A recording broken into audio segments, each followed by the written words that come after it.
ఉగాది పచ్చడిని ఎలా తయారు చేస్తారు? మామూలుగా అయితే చేత్తో చేస్తారు. ఇక వేపాకు తినడం తెలుసు కానీ చేయడం తెలియదు మనకి. ఎట్లుంటుంది మరి మనతో? హాయ్ ఫ్రెండ్స్, ఇప్పుడు మనం ఉగాది పచ్చడి చేయబోతున్నాం. చూడండి, మనకి ఆల్రెడీ చింతపండు పులుసు ఉంది. ఫస్ట్ మనం ఏం వేయబోతున్నామంటే తీపి కోసం మనం బెల్లం వేసుకుంటున్నాం.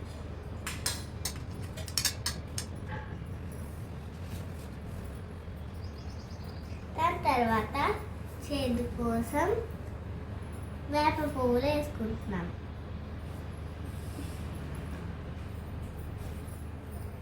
దాని తర్వాత వగర కోసం మ్యాంగో ముక్కలు వేసుకుంటున్నాము.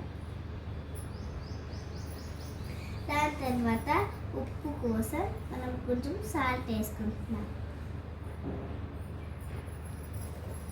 దాని తర్వాత కారం కోసం మనం మిరియాల పొడి వేసుకుంటున్నాము.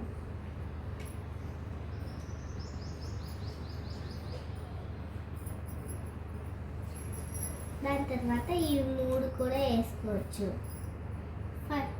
దాని తర్వాత ఈ కొబ్బరి ముక్కలు వేసుకోవాలి. దాని తర్వాత బనానా ముక్కలు వేసుకోవాలి. దాని తర్వాత ఏపిన శనగపప్పులు వేసుకోవాలి. ఇప్పుడు అన్నీ వేసేసుకున్నాం కదా, దాని తర్వాత కలపాలి, బాగా కలపాలి.